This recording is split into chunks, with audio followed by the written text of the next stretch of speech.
मेरा दिल दहला देने वाली चीख पूरे कमरे में गूंज गई जब मेरी सास कांता ने गरम प्रेस मेरे हाथ पर रख दी। मांस जलने की बदबू पूरे हवा में फैल गई और मैंने तकलीफ से तड़पते हुए खुद को छुड़वाने की कोशिश की, लेकिन उनकी मजबूत पकड़ ने मुझे बेबस कर दिया। मेरी आंखों के आगे अंधेरा छाने लगा और दिल में एक ही सवाल आया, क्या मेरा गुनाह सिर्फ इतना था कि मैं अनाथ थी, या फिर ये कि मैंने देवेंद्र से मोहब्बत कर ली, जिसकी माँ और बहन मेरे वजूद से भी नफरत करती थी। मैं दर्द में तड़प रही थी, लेकिन मुझे मालूम नहीं था कि ये तकलीफ तो सिर्फ शुरुआत थी। मेरी मुश्किलें तो अभी बाकी थीं। मैं अदिति, एक अनाथ लड़की जिसने अपनी पूरी जिंदगी किसी अपने के बिना गुजारी। अनाथ आश्रम की दीवारें ही मेरी दुनिया थीं, जहाँ ना तो माँ का साया था, न बाप का सहारा। बचपन में जब दूसरी लड़कियां अपनी माँ की गोद में सोती, मैं अपनी आंखों के आंसू तकिए में जमा कर लेती। मैंने कभी सोचा भी नहीं था कि मेरी जिंदगी का रास्ता एक दिन अचानक से बदल जाएगा, कि किस्मत मेरे लिए भी कोई फैसला करेगी, चाहे वो कितना ही जहर भरा क्यों ना हो। जिस दिन देवेंद्र पहली बार अनाथालय में आया, मैंने उसे बस एक आम आदमी समझा। वो बहुत ही सुलझा और संजीदा लग रहा था, एक ऐसा मर्द जो अपने आसपास के लोगों की मदद करना चाहता था। उसके चेहरे पर नरमी थी, लहजे में मिठास थी। जब वो लड़कियों में कपड़े और खाने की चीजें बांट रहा था, तो मैं दूर खड़ी सब कुछ देख रही थी। मैं उन चीजों के लिए आगे बढ़ने वाली लड़कियों में शामिल नहीं थी, क्योंकि मैं जान चुकी थी कि दुनिया में मिलने वाली भीख सिर्फ कुछ वक्त के लिए होती है। इसका लंबे वक्त के लिए कोई सहारा नहीं बनता। लेकिन फिर कुछ ऐसा हुआ जिसने मुझे हैरान कर दिया। देवेंद्र ने मैडम मीना से, जो कि अनाथालय की इंचार्ज थीं, मेरे बारे में पूछा। वो मुझ पर नजर रखे हुए था। मैं घबरा गई। मैडम मीना ने बताया कि मैं सबसे अलग रहती हूँ, ज्यादा बात नहीं करती और अपना हर काम खुद करती हूँ। देवेंद्र ने कुछ देर मेरी तरफ खामोशी से देखा, जैसे वो किसी गहरी सोच में हो। फिर वो मेरे पास आया और नरमी से बोला, तुम यहाँ पर खुश हो? मैं चौंक कर उसे देखने लगी। ये सवाल मेरे लिए नया था। मैं और खुश? ये सवाल मेरे बारे में पहले कभी किसी ने नहीं सोचा था। मैंने नजरें झुका ली और कुछ नहीं बोली। देवेंद्र ने एक पल के लिए मुझे ध्यान से देखा और फिर धीरे से कहा, अगर तुम चाहो तो मैं तुम्हें यहाँ से लेकर जा सकता हूँ। मैं तुमसे शादी करना चाहता हूँ। मेरी सांसें रुक गईं।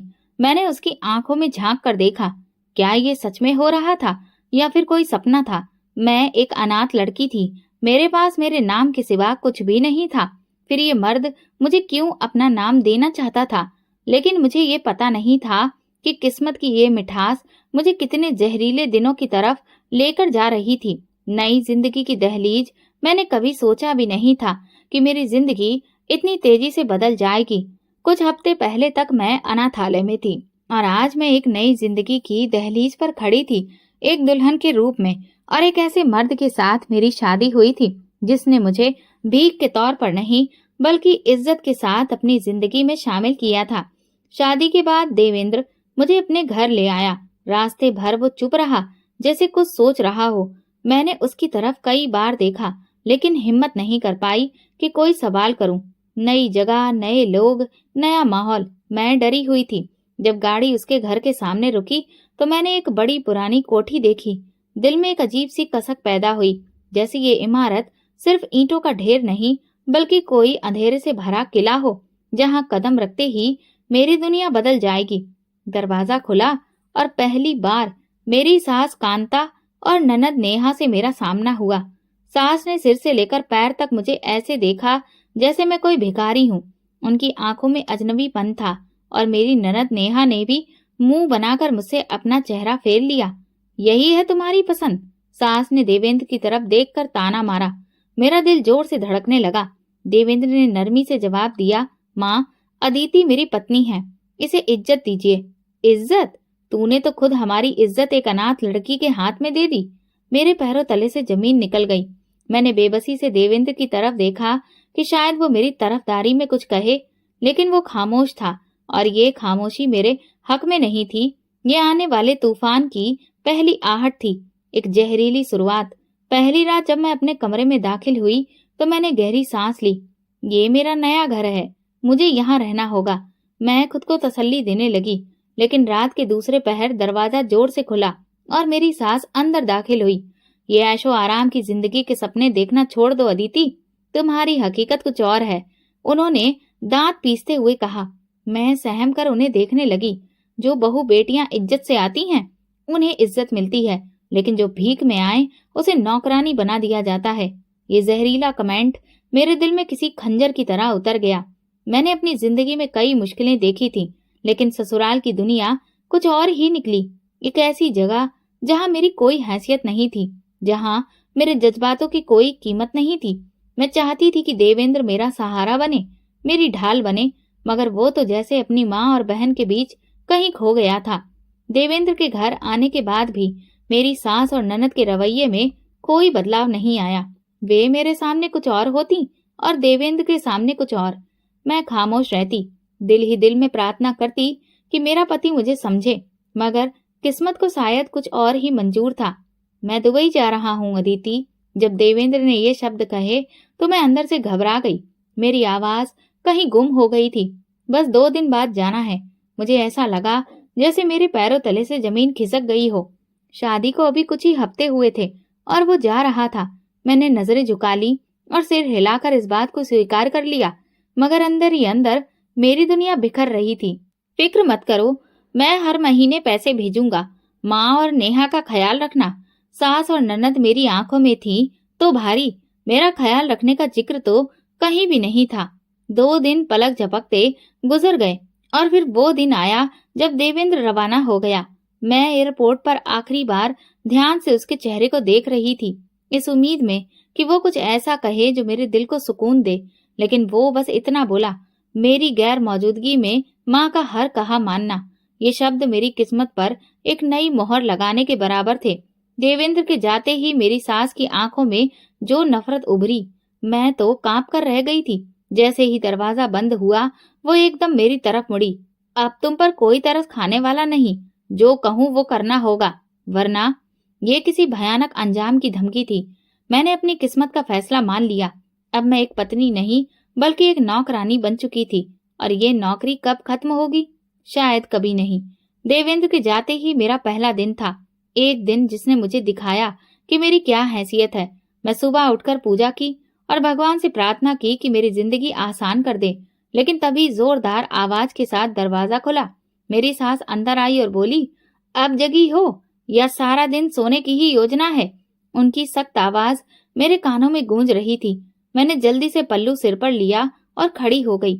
नाश्ता तैयार करो और याद रखना, अगर नमक मिर्च जरा सा भी कम ज्यादा हुआ तो तुम्हें सजा मिलेगी। मैं सिर हिलाते हुए तेजी से किचन में गई और सोचने लगी कि क्या बनाऊं।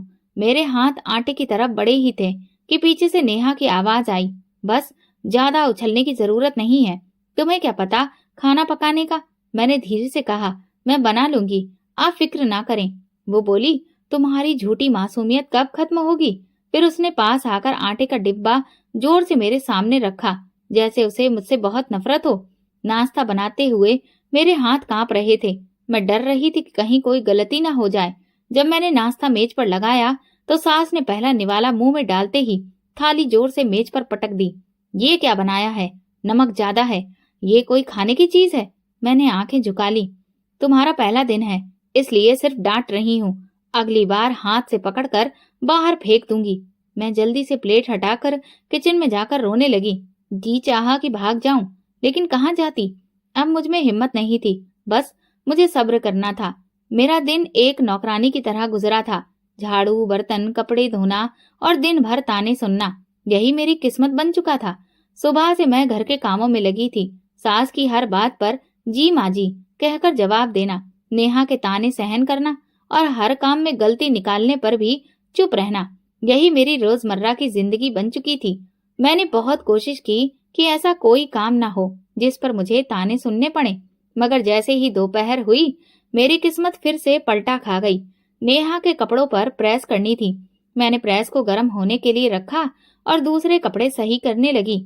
शायद मैं कुछ पल के लिए भूल गई थी कि प्रेस कितनी गर्म हो चुकी है। जब मैंने पहला कपड़ा उस पर रखा तो वो एकदम से जलने लगा। अरे, मेरे मुंह से निकला और मैं जल्दी से प्रेस हटाने लगी। तभी दरवाजे पर खड़ी नेहा की तेज आवाज आई, तुमने मेरे कपड़े जला दिए। वो गुस्से से लपकी और जला हुआ कपड़ा हाथ में लेकर चिल्लाई, ये मेरा पसंदीदा सूट था। तुमने ये जानबूझकर किया ना? मैंने जल्दी से कहा। नहीं, मैं तो सिर्फ। लेकिन मेरी सफाई अभी पूरी भी नहीं हुई थी कि मेरी सास भी वहां पहुंच गई।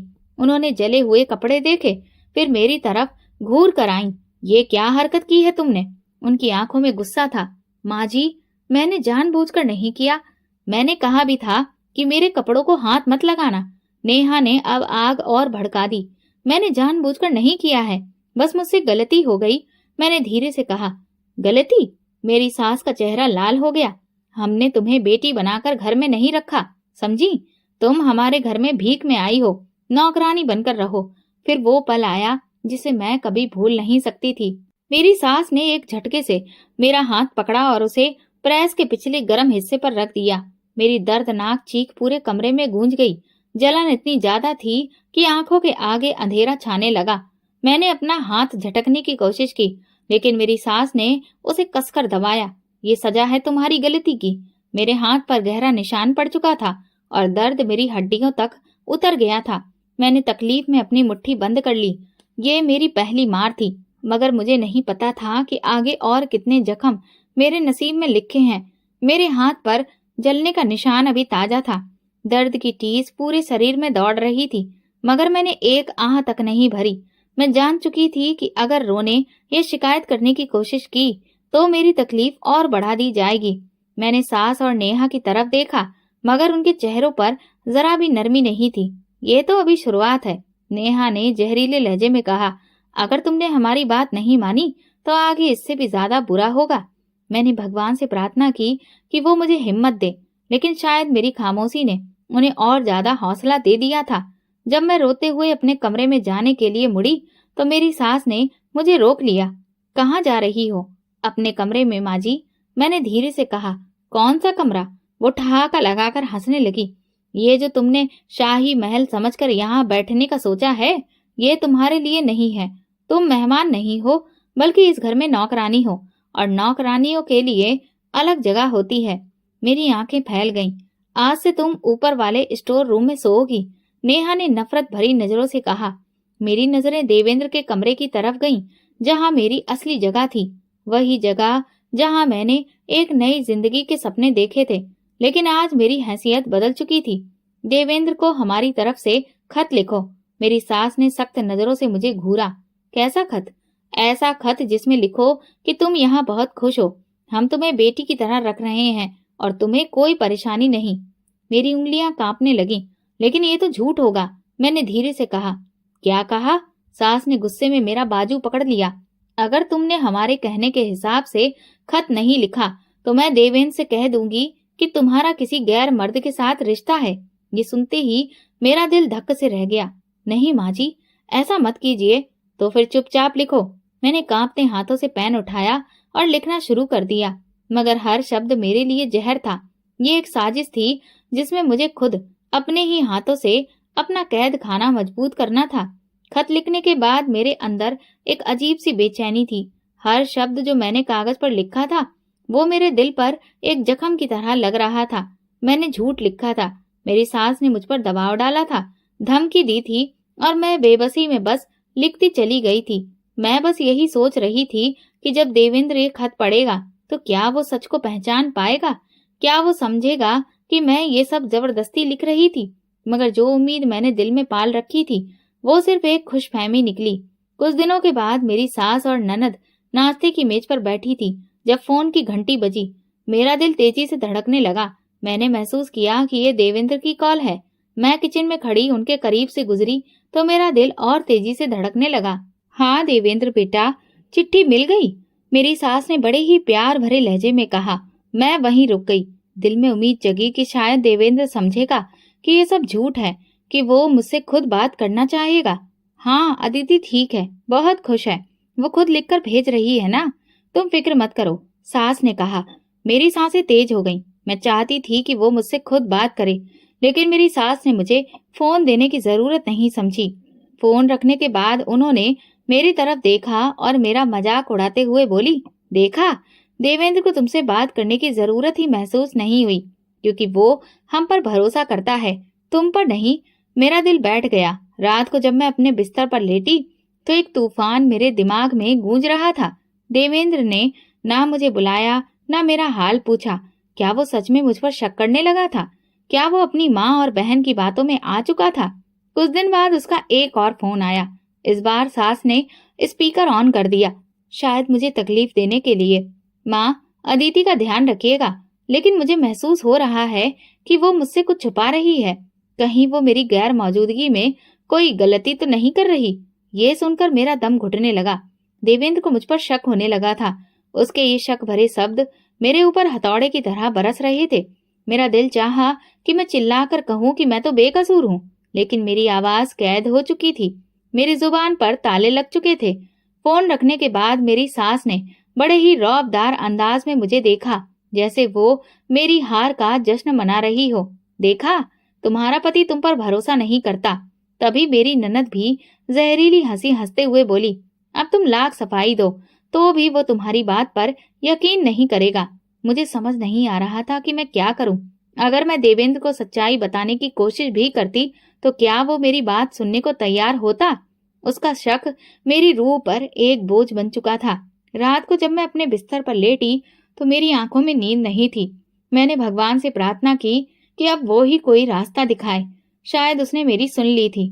अगले दिन मैं आंगन में झाड़ू लगा रही थी, तभी मोहल्ले की संतोषी मौसी दरवाजे पर आईं।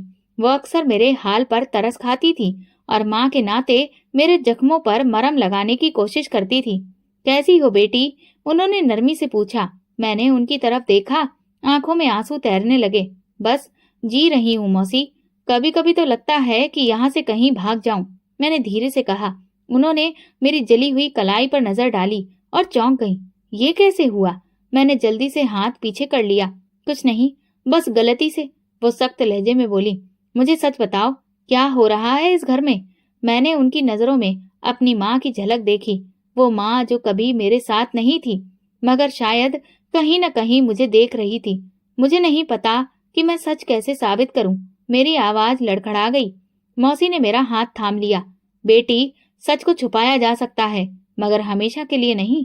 भगवान पर भरोसा करो और खुद को बेबस मत समझो। ये पहली बार था कि मुझे उम्मीद की किरण दिखाई दी, लेकिन ये किरण मुझे अंधेरे से निकालने के लिए काफी थी या नहीं, ये मैं नहीं जानती थी। मौसी के शब्द मेरे दिल में किसी चिराग की लौ की तरह जलने लगे। मुझे पहली बार लगा कि मैं बेबस नहीं हूँ। बस, बहुत हो गया। सारा दिन मैं इसी बारे में सोचती रही। देवेंद्र, काश तुम समझ पाते।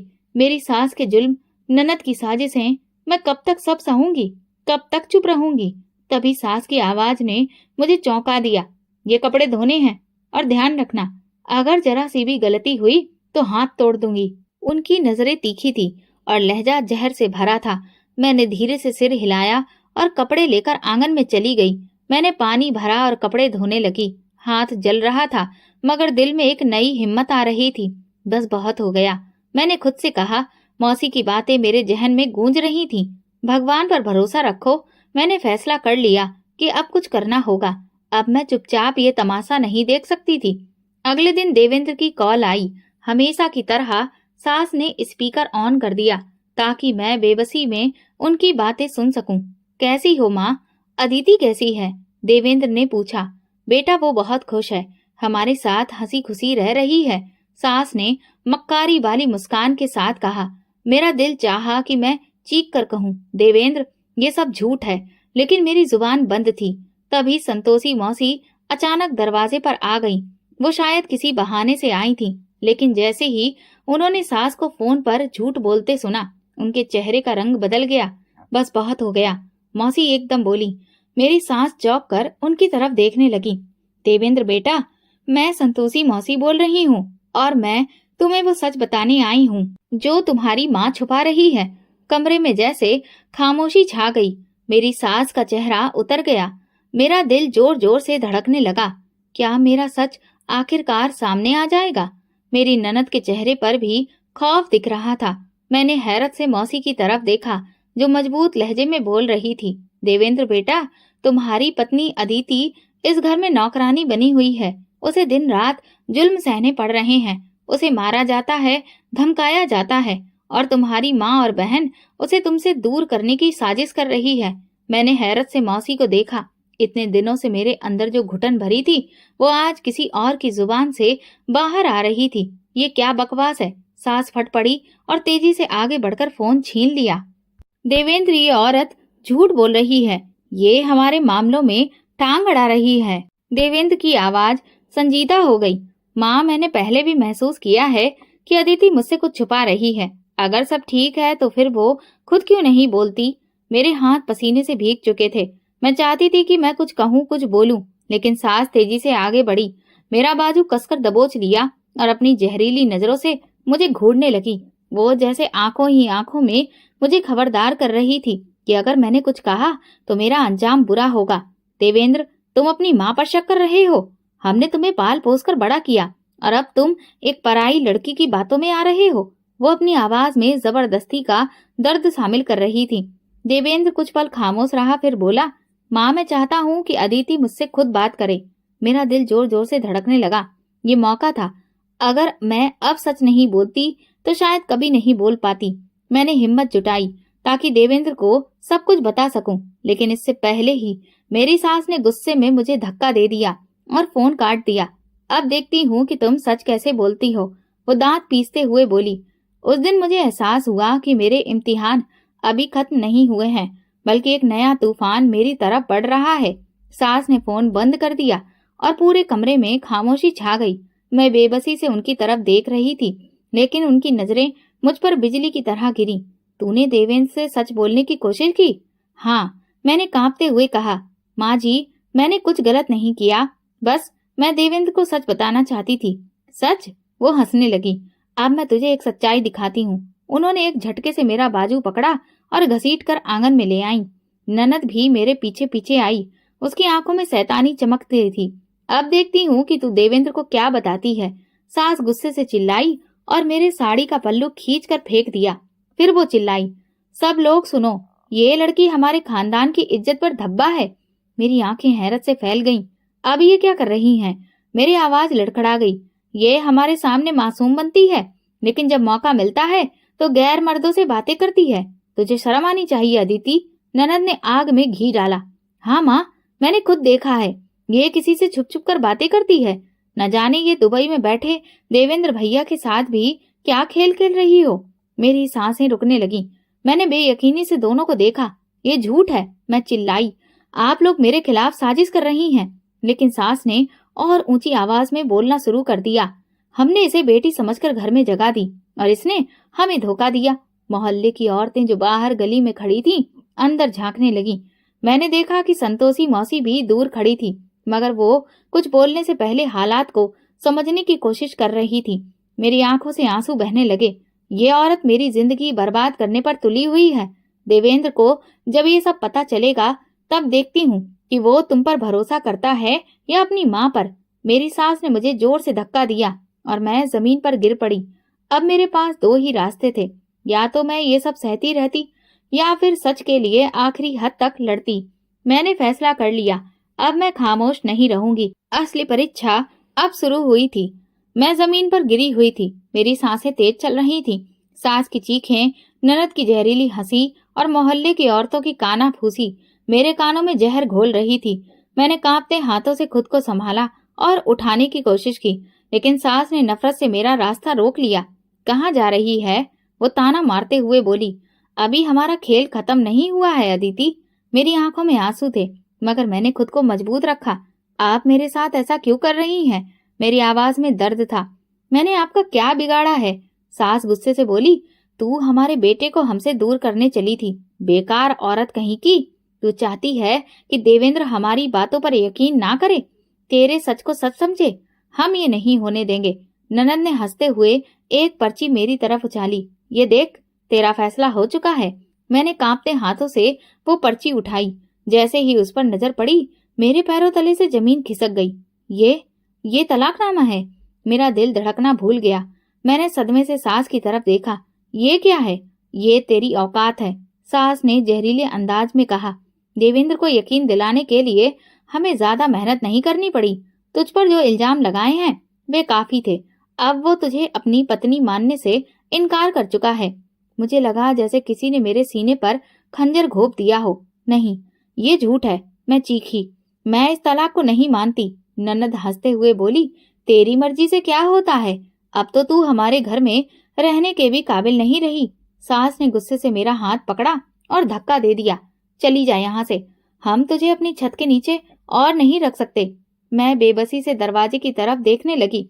मेरी दुनिया कुछ ही पलों में तबाह हो चुकी थी। मैं कहाँ जाती, किससे मदद मांगती। तभी संतोषी मौसी आगे बढ़ी। उन्होंने मेरा हाथ थाम लिया। ये जुल्म है, तुम इस तरह किसी की जिंदगी बर्बाद नहीं कर सकती। ये हमारा घर है और हमारा फैसला, सास ने गुरूर से कहा। लेकिन मैंने फैसला कर लिया था, ये सब ऐसे खत्म नहीं होगा। मैं अपना हक लेकर रहूंगी, मैं सच्चाई साबित करके रहूंगी। मैं दरवाजे के करीब खड़ी थी, हाथ में तलाक के कागज, आंखों में बेयकीनी और दिल में दर्द की चीखें। सास और ननद के चेहरे पर शैतानी मुस्कान थी, जैसे उन्होंने अपनी सबसे बड़ी जीत हासिल कर ली हो। संतोषी मौसी मेरे पास खड़ी थी। उनकी आंखों में हमदर्दी और गुस्सा दोनों झलक रहे थे। ये जुल्म है, मौसी ने सख्ती से कहा।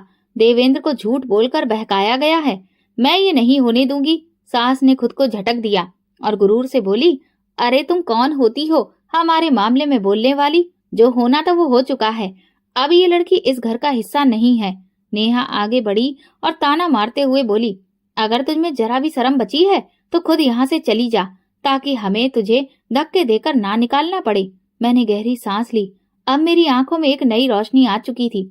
अब मैं वो खामोश रहने वाली लड़की नहीं थी जो जुल्म सहती रहे और चुपचाप सब देखती रहे। मैंने तलाक के कागज कसकर पकड़े और मजबूत लहजे में कहा, ये घर मेरा भी है, मैं देवेंद्र की पत्नी हूँ और जब तक वो खुद मेरे सामने आकर मुझे तलाक नहीं देता, मैं ये कागज नहीं मानूंगी। कमरे में सन्नाटा छा गया। शायद किसी ने भी नहीं सोचा था कि मैं इस तरह अपने हक के लिए खड़ी हो जाऊंगी। सास की आंखों में गुस्से की चिंगारियां भड़क उठी। तू हमारे खिलाफ जाने की हिम्मत कैसे कर सकती है? मैंने दृढ़ता से जवाब दिया। हिम्मत अब आ गई है माँ जी। नेहा गुस्से से बोली, देवेंद्र तुझसे बात ही नहीं करना चाहता। अगर तू जिद करेगी तो वो तुझे धक्के मार कर निकाल देगा। मैंने हल्की मुस्कान के साथ जवाब दिया, अगर सच में ऐसा करेगा तो उसे खुद आकर कहना होगा। मैं किसी जाली तलाक के कागज पर यकीन नहीं करती। मौसी ने मेरा साथ दिया। बिल्कुल सही कहा बेटी, जब तक देवेंद्र अपनी आंखों से सब न देख ले, मैं भी तुझे यहाँ से जाने नहीं दूंगी। मैं खुद देवेंद्र से बात करूंगी। सास और नेहा का रंग सफेद पड़ गया। उन्हें अंदाजा हो गया था कि उनकी चाल अब उल्टी पड़ सकती है। ये मेरा पहला कदम था और मैं अब पीछे हटने वाली नहीं थी। मेरी बात सुनकर सास का चेहरा लाल हो गया। शायद उन्होंने कभी सोचा भी नहीं था कि मैं इस तरह उनके सामने डटकर खड़ी हो जाऊंगी। नेहा ने मुझे घूरा, जैसे उसे यकीन नहीं हो रहा था कि मैं वही अदिति हूँ जो कल तक उनके जुल्म सहती आ रही थी और आज उनके खिलाफ खड़ी थी। देखो संतोषी, तुम इस मामले में मत बोलो, सास ने सख्त लहजे में कहा। लेकिन मौसी ने कदम आगे बढ़ाया और सास की आंखों में आंखें डालकर कहा, तुम एक मासूम लड़की पर जुल्म कर रही हो। अगर तुम्हें इतना ही यकीन है कि तुम्हारी बात सच है तो देवेंद्र को तुरंत बुलाओ। वो खुद आकर देखे कि उसकी पत्नी को तुमने किस हाल में रखा है। अगर उसने अपनी आंखों से हकीकत देख ली तो तुम्हारी साजिश बेनकाब हो जाएगी। नेहा ने तुरंत बहाना बनाया, देवेंद्र दुबई में काम करता है, वो हर वक्त हमारे झगड़े में नहीं आ सकता। मैंने हल्की मुस्कान के साथ कहा, ये झगड़ा नहीं, एक साजिश है जो आप दोनों ने मिलकर मेरे खिलाफ रची है। सास ने दांत पीसते हुए कहा, अच्छा तो तुम हमें चालाक समझती हो। ठीक है, देवेंद्र को बुला लेते हैं, फिर देखते हैं कि वो किसकी सुनता है। उन्होंने गुस्से से फोन उठाया और नंबर डायल किया। मैंने गहरी सांस ली। मेरी नजरें सास पर जमी थी। नेहा परेशान थी। उसने अपनी माँ को देखा। शायद उसे डर था कि कहीं देवेंद्र हकीकत न जान ले। फोन की घंटी बजने लगी। कुछ पल बाद देवेंद्र की आवाज आई, जी माँ, सब ठीक है? सास ने तुरंत अपने लहजे में नरमी बरते हुए कहा, बेटा हमें तुम्हारी जरूरत है, तुरंत इंडिया आ जाओ। कुछ ऐसी बातें हो रही हैं जो तुम्हें अपनी आंखों से देखनी चाहिए। देवेंद्र कुछ पल खामोश रहा। मैंने तुरंत मौका देखते हुए ऊंची आवाज में कहा, देवेंद्र, सब जानना चाहते हो तो खुद यहाँ आकर देखो। फोन पर खामोशी छा गई। सास ने मुझे घूर कर देखा, लेकिन अब सब बदल चुका था। अब देवेंद्र को सच देखना ही होगा। अब कोई झूठ उसे रोक नहीं सकता। सास ने गुस्से से फोन बंद कर दिया और तेजी से मेरी तरफ बढ़ी। उनकी आंखों में दहशत थी, जैसे मेरी आखिरी बात ने उनके सारे मंसूबों को बर्बाद कर दिया हो। तूने ये क्या हरकत की? वो गुस्से से बोली। मैंने निडरता से कहा, देवेंद्र को सच्चाई जानने का पूरा हक है। अब वो खुद आकर फैसला करेगा कि मैं वैसी हूँ जैसी आप लोगों ने उसे दिखाया है, या फिर वैसी जैसी मैं सच में हूँ। नेहा तुरंत बोली, देवेंद्र को बुलाने से क्या होगा? वो हम पर यकीन करता है, तुम पर नहीं। लेकिन मैं उनकी आंखों में हल्की सी घबराहट देख सकती थी। उनके अंदर एक डर था, डर इस बात का कि कहीं देवेंद्र अपनी आंखों से हकीकत न देख ले। 2 दिन गुजर गए। इन 2 दिनों में सास और नेहा की नफरत और बढ़ चुकी थी। अब वो खुलकर मुझे परेशान कर रही थी, लेकिन मैं सब कुछ सह रही थी, क्योंकि मुझे पता था कि देवेंद्र आ रहा है और यही मेरा आखिरी मौका था खुद को साबित करने का। तीसरे दिन शाम के वक्त दरवाजे पर जोरदार दस्तक हुई। सास के चेहरे पर एकदम तनाव फैल गया। नेहा भी उठ खड़ी हुई, जैसे किसी इम्तिहान के लिए तैयार हो। मैंने दरवाजे की तरफ देखा। देवेंद्र आ चुका था। सास ने गहरी सांस ली और झूठी मुस्कान के साथ दरवाजा खोला। देवेंद्र अंदर आया। उसकी आंखों में बेचैनी थी। माँ, क्या हो रहा है यहाँ? सास ने फौरन आंखों में आंसू भरकर कहा, बेटा, हमने तुम्हें इसलिए बुलाया था कि तुम अपनी आंखों से देख सको कि तुम्हारी बीवी किस रास्ते पर चल रही है। देवेंद्र ने हैरानी से मुझे देखा। मैं खामोश थी। मेरा चेहरा शांत था। कलाई पर प्रेस से जलने का निशान अभी भी ताजा था। अदिति, सच बताओ, क्या माँ जो कह रही है वो सच है? देवेंद्र ने सख्त लहजे में पूछा। मेरे होंठ लड़खड़ाए, मगर मैंने मजबूती से कहा, अगर तुम्हें मेरी सच्चाई पर शक है तो अपनी आंखों से देख लो। संतोषी मौसी तुरंत आगे आईं। देवेंद्र, देखो तुम्हारी पत्नी पर क्या जुल्म हो रहा है। ये घर तुम्हें वो नहीं दिखा रहा जो हकीकत में यहाँ होता है। देवेंद्र के चेहरे पर उलझन थी, जैसे उसके दिमाग में बरसों से बंधी गांठें धीरे धीरे खुल रही हों। वो कमरे के बीचों बीच खड़ा था। उसकी नजरें कभी मुझ पर जाती तो कभी अपनी माँ पर। उसकी आंखों में सवाल थे, शायद कुछ पछतावा भी था। माँ, साफ साफ बताओ क्या हो रहा है यहाँ? देवेंद्र ने सख्त लहजे में कहा। सास ने तुरंत मासूमियत का चोला ओढ़ लिया। बेटा, तुम्हारी पत्नी हमारी इज्जत खराब करने पर तुली है। हमने इसे बेटी बनाकर रखा, लेकिन ये हमें बदनाम करना चाहती है। नेहा ने भी मौके का फायदा उठाया और कहा, भाई, हमने इसे खूब प्यार दिया, लेकिन ये हमें जलील कर रही है। देवेंद्र मेरी तरफ देख रहा था, जैसे चाहता हो कि मैं खुद कुछ बोलूं। मैं एक कदम आगे बढ़ी और सीधी नजरें मिलाकर कहा, देवेंद्र, मैं तुमसे कभी झूठ नहीं बोलती। तुम खुद देख सकते हो कि मैं किस हाल में हूँ। ये जलने के निशान, ये जख्म, ये सब खुद बोल रहे हैं। मैंने अपनी जली हुई कलाई आगे की। देवेंद्र की नजर उस पर जम गई। उसके चेहरे पर दर्द उभर आया। ये कैसे हुआ? उसकी आवाज धीमी थी, जैसे वो खुद को यकीन दिलाने की कोशिश कर रहा हो कि ये सब सच है। सास को महसूस हो गया कि बात उनके हाथ से निकल रही है। वो तुरंत चिल्लाईं, ये झूठ बोल रही है। नेहा ने भी फौरन कहा, भाई, ये तुमसे हमें दूर करना चाहती है। ये चाहती है कि तुम अपनी माँ और बहन को छोड़ दो। देवेंद्र के चेहरे पर गुस्सा उभरने लगा। माँ, मैं कोई बच्चा नहीं हूँ। आप कह रही हैं कि अदिति ने जानबूझकर अपना हाथ जलाया? तभी सास रोते हुए बोली, ये लड़की झूठ बोल रही है। अगर तुम्हें हम पर यकीन नहीं है तो हमें छोड़ दो। फैसला कर लो, या तो अपनी माँ के साथ रहो या अपनी पत्नी के साथ। कमरे में सन्नाटा छा गया। ये वो जाल था जो सास ने आखिरी में बिछाया था। मैंने देवेंद्र की ओर देखा। फैसला अब उसके हाथ में था। क्या वो अपनी माँ की जिद के आगे झुक जाएगा या सच्चाई का साथ देगा? कमरे में खामोशी छा गई। सास का चेहरा सफेद पड़ गया था। नेहा के चेहरे पर बेचैनी थी। वो देवेंद्र को बेसब्री से देख रही थी। देवेंद्र कभी अपनी माँ को देखता तो कभी मुझे। मैं जानती थी कि उसके लिए ये फैसला बहुत कठिन था। अगर आज देवेंद्र अपनी माँ की बातों में आकर मुझे ठुकरा देता तो मेरे पास खोने के लिए कुछ नहीं बचता। माँ, आप मुझे ये कैसा फैसला करने को कह रही हैं? मेरी माँ और मेरी पत्नी को एक दूसरे के खिलाफ क्यों खड़ा कर दिया गया है? सास की आंखों में आंसू आ गए। बेटा, हमने तुम्हें पाला है, तुम्हें बड़ा किया, तुम्हारे लिए कुर्बानियां दी, और आज तुम एक पराई लड़की के लिए अपनी माँ को छोड़ने की सोच रहे हो। नेहा ने तुरंत हमदर्दी जताते हुए कहा, हाँ भाई, अगर तुम्हें हम पर यकीन नहीं तो फिर यहाँ रुकने का कोई फायदा नहीं। मुझे उनकी चालाकी पर हैरत नहीं हो रही थी। मैं जानती थी कि मेरी सास मुझे हराने के लिए हर मुमकिन हथियार इस्तेमाल करेगी, यहाँ तक कि इमोशनल ब्लैकमेलिंग भी। देवेंद्र ने मेरी तरफ देखा। अदिति, तुम क्या चाहती हो? उसने धीरे से पूछा।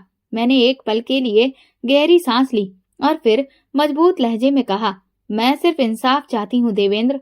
मैं चाहती हूँ कि तुम सच और झूठ को अपनी आंखों से देखो, बिना किसी की बातों में आए हुए। मैं चाहती हूँ कि तुम मेरे हालात, मेरे जख्म, मेरे दर्द को समझो, और अगर फिर भी तुम्हें लगे कि मैं गलत हूँ तो मैं खुद चली जाऊंगी। देवेंद्र चुप हो गया। उसकी नजर मेरी जली हुई कलाई पर जम गई। मैंने महसूस किया कि उसकी उंगलियां मुट्ठी में कसने लगी थीं, जैसे उसे किसी पर गुस्सा आ रहा हो। माँ, मुझे अदिति के साथ कुछ वक्त अकेले में चाहिए। आखिरकार उसने ये कह दिया। सास ने तुरंत विरोध किया। देवेंद्र, तुम हमें नजरअंदाज कर रहे हो। नहीं माँ, मैं सिर्फ सच जानना चाहता हूँ। अगर अदिति सच में झूठ बोल रही है तो मैं खुद इसे घर से निकाल दूंगा। ये सुनते ही सास और नेहा के चेहरे का रंग उड़ गया। वो जानती थी कि अगर देवेंद्र मुझसे अकेले में बात करेगा तो सारा सच सामने आ जाएगा। अब खेल मेरे हाथ में था और मैं इस मौके को बर्बाद नहीं कर सकती थी। मैंने पहली बार उन दोनों के चेहरे पर डर देखा था। देवेंद्र बेटा, हमें तुमसे कोई शिकायत नहीं, लेकिन इस लड़की की बातों में मत आ जाना। सास ने जबरदस्ती मुस्कुराते हुए कहा। ये तो तुम्हें हमें हमारे खिलाफ कर देगी। नेहा ने भी जल्दी से कहा। भाई, भाभी बहुत चालाक है, ये तुम्हें अपने जाल में फंसाने की कोशिश कर रही है। देवेंद्र ने सख्ती से उन्हें देखा और कहा, मैं फैसला किसी के कहने पर नहीं, अपनी आंखों से देखकर करूंगा। ये कहकर वो मेरा हाथ पकड़कर मुझे कमरे में ले गया। मेरे दिल की धड़कन तेज हो गई, क्योंकि अब सब कुछ मेरे शब्दों पर निर्भर था। कमरे का दरवाजा बंद होते ही देवेंद्र ने गहरी सांस ली और सीधा मेरी तरफ देखा। अब सच बताओ अदिति, क्या हो रहा है? उसका लहजा सख्त था, मगर मैंने उसकी आंखों में एक गैर यकीनी सी उलझन देखी। मैंने अपनी जली हुई कलाई उसके सामने कर दी। ये निशान देख रहे हो देवेंद्र? क्या तुम्हें लगता है कि मैंने खुद अपने आप को जलाया होगा? उसकी नजर मेरे जख्मों पर गई और मैंने देखा कि उसके चेहरे पर नरमी आ रही थी। मैंने माँ का जिक्र करते हुए कहा, जब तुम गए थे तो माँ और नेहा ने मुझे नौकरानी बना दिया। मैं तुम्हारी पत्नी थी, लेकिन उन्होंने मुझे वो इज्जत कभी नहीं दी। मुझे भूखा रखा, गालियां दी, प्रेस से जलाया, और जब मैंने सच बोलने की कोशिश की तो उन्होंने तुम्हें मेरे खिलाफ कर दिया। देवेंद्र का चेहरा सख्त होता जा रहा था। ये सब झूठ हो सकता है अदिति, वो धीरे से बोला, मगर उसकी आवाज में खुद भरोसा नहीं था। अगर तुम्हें सब जानना है तो माँ और नेहा को बिना बताए संतोषी मौसी या फिर किसी भी पड़ोसी से पूछो। मैंने मजबूती से कहा। अगर मैं गलत निकली तो मैं खुद चली जाऊंगी। देवेंद्र के चेहरे के हाव भाव बदल गए। शायद वो पहली बार सोच रहा था कि वाकई वो गलती कर चुका है। कुछ पल वो खामोश रहा, फिर अचानक उठा और दरवाजे की तरफ बढ़ा। कहाँ जा रहे हो? मैंने पूछा। उसने पलटकर कहा, सच जानने। जब वो कमरे से निकला तो सास और नेहा सोफे पर बैठी बेचैनी से उसका इंतजार कर रही थी। जैसे ही उन्होंने देवेंद्र को देखा, नेहा तुरंत खड़ी हो गई। भाई, आप भाभी की बातों में आ गए? वो आपको हमारे खिलाफ कर रही है। देवेंद्र ने हाथ उठाकर रोका और सख्त लहजे में बोला, अब एक शब्द नहीं नेहा, मैं अपनी आंखों से सब देखना और सुनना चाहता हूँ। सास ने तुरंत रोनी सूरत बना ली। बेटा, तुम अपनी माँ पर शक कर रहे हो? हमने तुम्हें पाल पोस कर इतना प्यार दिया और तुम आज एक औरत के कहने पर हमें झूठा समझ रहे हो। देवेंद्र ने उनकी बातों को नजरअंदाज किया और सीधे संतोषी मौसी के पास पहुंचा। वो पहले से ही सच बोलने के लिए बेताब थी। जैसे ही वो अंदर आई, उनके चेहरे पर सख्ती थी और सच की रोशनी भी दिख रही थी। देवेंद्र बेटा, तुम खुद सुन लोगे कि तुम्हारी पत्नी पर क्या क्या जुल्म हुए। मौसी ने एक एक करके सब कुछ खोल कर रख दिया। मुझे प्रेस से जलाना, झूठे इल्जाम लगाना, सब कुछ। देवेंद्र का चेहरा पत्थर जैसा सख्त हो गया था। मौसी की हर बात के साथ मेरी सास और ननद के चेहरे से हवाइयां उड़ रही थीं। ये सब सच है माँ? देवेंद्र ने ठंडी मगर खतरनाक आवाज में पूछा। सास एकदम बदल गई। बेटा, हमने जो किया तुम्हारे भले के लिए किया। मेरी बीवी पर जुल्म करना मेरा भला था। देवेंद्र की आवाज गूंज उठी। अब मेरी सास के पास कोई जवाब नहीं था। उनकी सारी चालाकियां, सारे झूठ एक पल में हवा में गायब हो गए। आज उनका गुरूर टूट चुका था और वो अपनी तन्हाई में कैद हो चुकी थी। सास खामोश बैठी रही, जैसे उनके पास अब कोई जवाब बाकी ही नहीं था। नेहा का चेहरा पीला पड़ गया था। उनकी नजरें कभी माँ पर जाती तो कभी देवेंद्र के चेहरे पर, जो अब किसी पत्थर की तरह सख्त हो चुका था। माँ, मैंने हमेशा आपको सबसे ज्यादा इज्जत दी, आपके हर फैसले को माना, लेकिन आज आपने मेरा भरोसा तोड़ दिया। सास ने देवेंद्र की तरफ देखा। बेटा, मैंने जो किया वो तुम्हें बचाने के लिए किया। ये लड़की तुम्हें हमसे दूर ले जा रही थी। देवेंद्र ने कड़वी आवाज में कहा। मुझे आपसे दूर करने वाली अदिति नहीं, बल्कि आपकी अपनी साजिशें हैं। मैंने सब कुछ देख लिया है और अब मैं इस खेल का हिस्सा नहीं बनूंगा। नेहा ने तुरंत कहा। भाई, तो क्या तुम हमें छोड़कर जा रहे हो? देवेंद्र ने नजरें झुका ली, फिर बोला, नहीं, मैं किसी को नहीं छोड़ रहा। मैं सिर्फ अदिति के साथ इंसाफ कर रहा हूँ। मैं उसे लेकर जा रहा हूँ जहाँ उसे इस तरह के किसी भी जुल्म का सामना न करना पड़े। सास हार से करा उठी। क्या तुम अपनी माँ को छोड़ दोगे? देवेंद्र ने कहा। मैं आपको नहीं छोड़ रहा माँ, लेकिन मैं अपनी पत्नी को आपके साए में नहीं रहने दूंगा। मैंने बहुत देर कर दी, लेकिन अब मैं अपनी गलती सुधारना चाहता हूँ। उस शाम मैंने पहली बार सुकून की सांस ली। जब मैं देवेंद्र के साथ उस घर से निकल रही थी तो मेरे दिल में अजीब सी राहत थी। सास और नेहा अभी भी दरवाजे पर खड़ी थी, मगर उनके पास मुझे रोकने की कोई वजह नहीं थी। उनके चेहरे पर बेबसी थी और मैं जानती थी कि वे अपनी ही साजिश के जाल में फंस चुकी थी। गाड़ी में बैठते ही मैंने खिड़की से बाहर देखा। वही घर जहां मैंने इतने दिनों तक जुल्म सहे, आज मुझे वहां से आजादी मिल रही थी। देवेंद्र ने मेरा हाथ थामा और धीरे से कहा, अदिति, मैं तुमसे शर्मिंदा हूँ। मुझे तुम्हें पहचानने में बहुत देर हो गई, लेकिन मैं वादा करता हूँ कि अब सब कुछ बदल जाएगा। मैंने नम आंखों से मुस्कुराकर उसे देखा। मैं कमजोर लड़की नहीं थी। मैंने अपनी सच्चाई साबित कर दी थी और आज मेरी नई जिंदगी का पहला दिन था। दोस्तों, अगर आपको हमारी कहानी पसंद आई हो तो कमेंट करके जरूर बताइए। वीडियो को लाइक करें और ज्यादा से ज्यादा शेयर करें।